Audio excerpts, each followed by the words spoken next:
In a secluded corner of Central Park, where ancient tree branches intertwined to form a green canopy and sunlight filtered through the leaves like golden threads, there was a hidden gateway unnoticed by passers-by. It wasn't a real gate, but a gap between two large rocks covered in ivy, leading to another world, to the secret garden.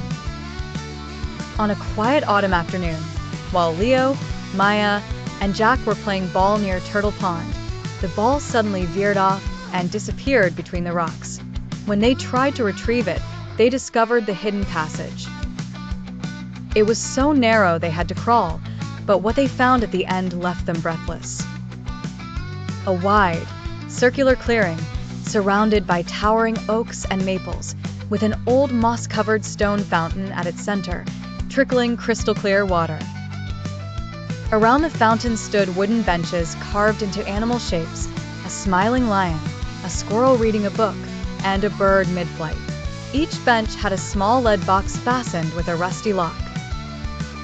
When Jack opened one of the boxes, he found a yellowed, aged paper inside. It read, "If you are reading this, you are now the keepers of the secret garden. Fill it with hope, and it will return to you multiplied." Beneath it was a tiny map of Central Park, with a red X marking another distant spot. The children decided to follow the map, which led them to an ancient oak tree near Belvedere Castle. Beneath its roots, they found a silver key on a chain, engraved with the words, "For the fountain only."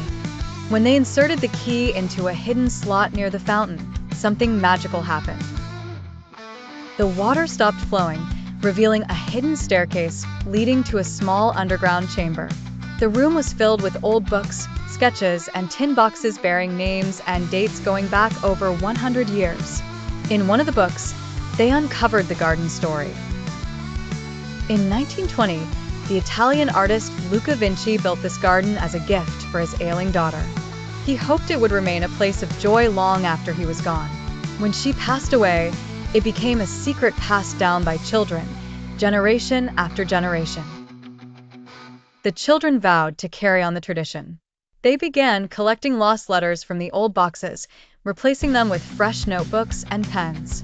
They even crafted special keychains for visitors, allowing them to open the boxes and leave their own messages. The most astonishing discovery was that some of the old letters would vanish, only to reappear with their original owners in mysterious ways. For example, a note from a child in 1985 read, "I wish my dad could be happy again." It was recently found in the pocket of an elderly man. A scrap of paper from 1963 said, "One day, I'll travel the world." A woman found it in her purse 50 years later. She had fulfilled that very dream. One day, the children learned that the city planned to expand the bike paths, which meant the garden might be destroyed. They fought to save it, gathering petitions, photographing the heartfelt letters, and sharing visitors' stories online. Their campaign grew into a citywide movement, even attracting New York celebrities. In the end, the city backed down, recognizing the garden as a protected heritage site. It became a destination for visitors worldwide, but its true secret remained. Only those who seek hope with an open heart will find the hidden gateway.